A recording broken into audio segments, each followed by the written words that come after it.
alaikum and good afternoon to all of you.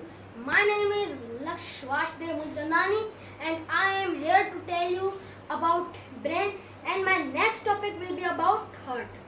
So our today's topic is about brain, so let's start.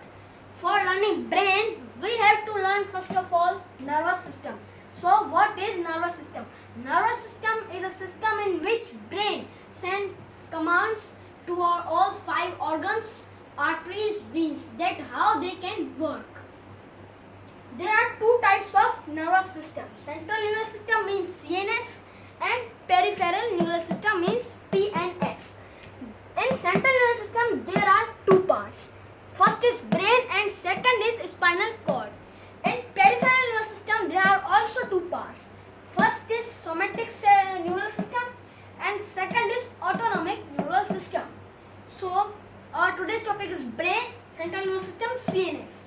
Brain is the control center of our whole body and it controls our whole body, and it controls our also nervous system, our arteries, our veins, our organs, and our five sense organs like skin, eyes, nose, ears and tongue.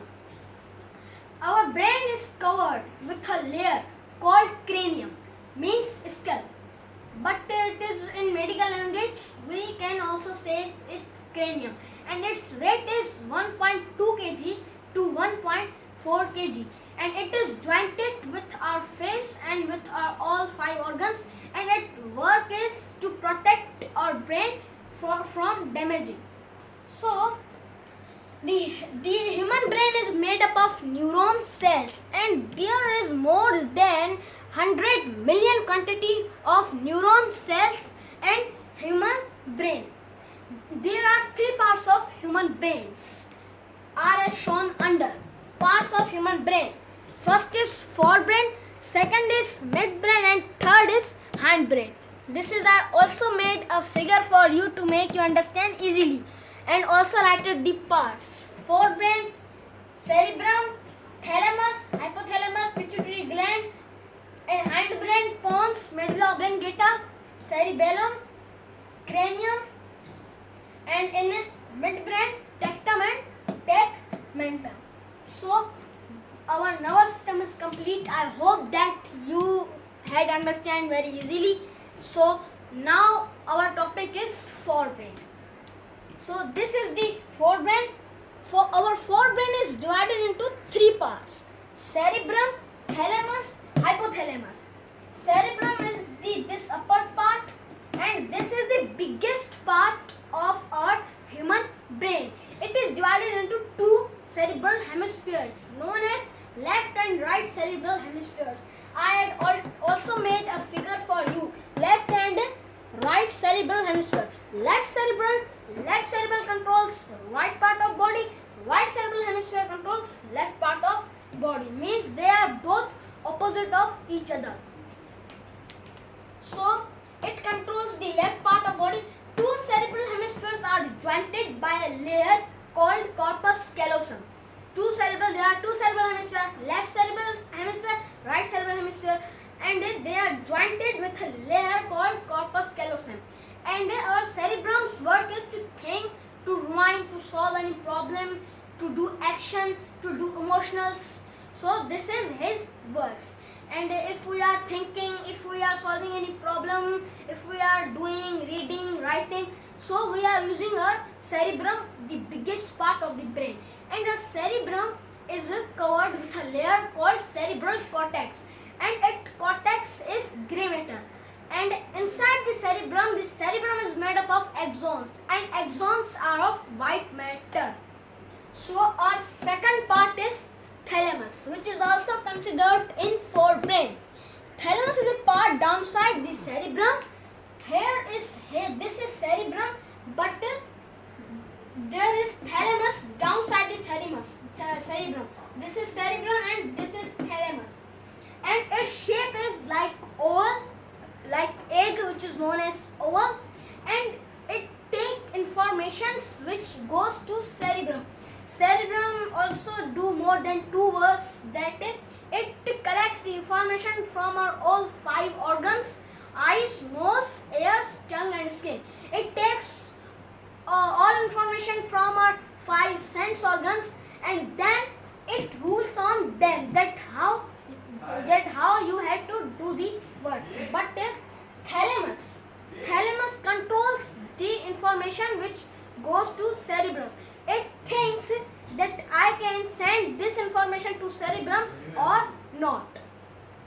Its work is to think, to feel our emotions, like if we do any emotional or any action or any work, or if we have pain in our legs or arms, so how we can feel that we have pain?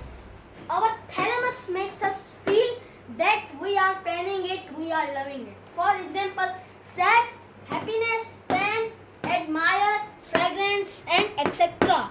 It makes our internal feelings, and it also helps cerebrum to control our voluntary muscles. Cerebrum controls our voluntary muscles.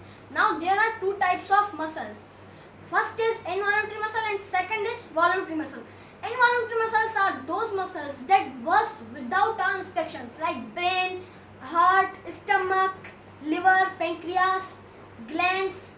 We will give them instruction or not, but they will work. And voluntary muscles are those muscles that work only with our instructions. When we say them that do this, so they will do this. Like for example, a very simple example, if you want to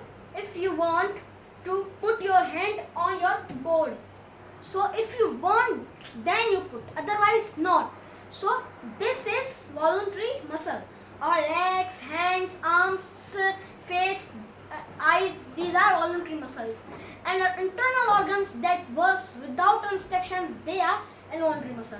And one more example for you to make you understand, like people thinks that when we are asleep, so our organs are also sleeping with us, but it's not true. Our organs are working every time.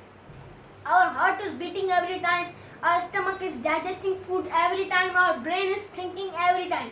And when we sleep, so we saw dreams.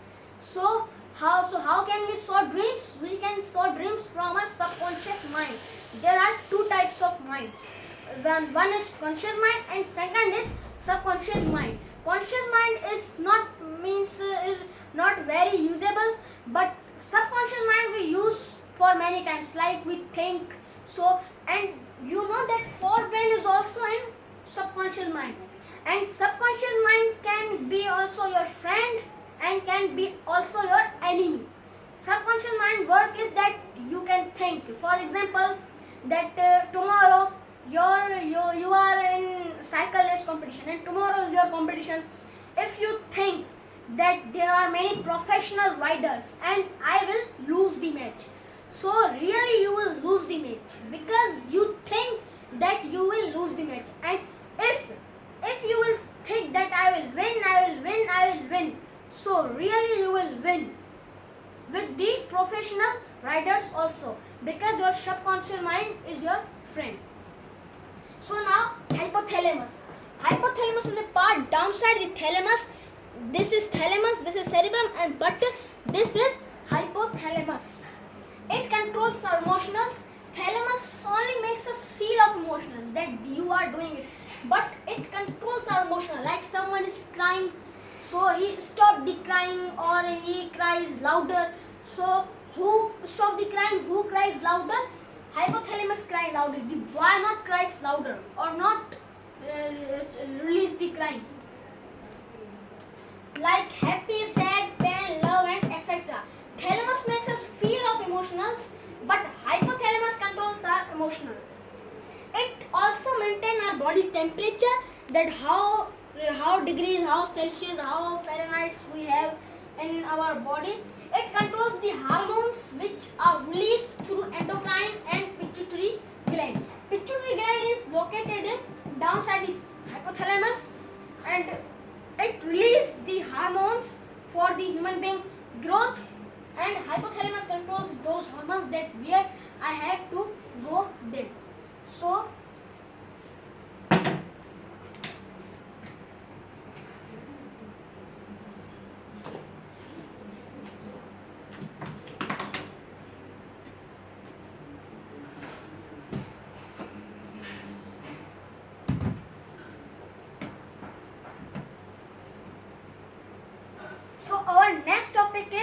midbrain.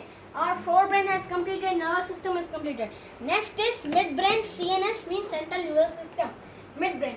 Midbrain is a little part. This is midbrain. Midbrain is a little part between the hindbrain and forebrain. And it is also known as mesencephalon. It is made up of 4 bodies. The 2 upper bodies are known as tectum and the 2 lower bodies are known as tegmentum. And when we mix these all 4 bodies, so they will known as corpora quadrigemina. Tectum is for seeing. Tectum is for eyes. It controls our eyes. It is for seeing. But tegmentum is for hearing. Tegmentum, these 2 are tectum, these 2 are tegmentum. Tegmentum is for hearing. It is responsible for our ears. So pons plus medulla oblongata, which comes in hindbrain, when they mix together, so a midbrain is formed. And now our midbrain is also has completed, and now our second topic is hindbrain, which I have to tell you verbally. So hindbrain is also divided into 3 parts. One is cerebellum, second is pons, and third is medulla oblongata. Now cerebellum. Cerebellum is the second biggest part of our human brain, and it controls our common sense and our body balance, that how the human being grows and how to stand on his legs. So this is the work of cerebellum. Second is pons. Pons is the downside of the thalamus, and it is in the side of the hypothalamus or pituitary gland. And its work is to control our whole body. It is very important. It controls it. It helps our whole brain, that how cerebrum works, how thalamus works, how hypothalamus works. And third is medulla oblongata. Medulla oblongata is known as myelencephalon. Why it's known as myelencephalon? Because it controls, medulla oblongata controls our myelencephalon emotionals like vomit, difficulty in breath, or any disease like corona, Ebola, cholera, and etc. There are many diseases I cannot tell you. So this is the work of medulla oblongata. Thanks.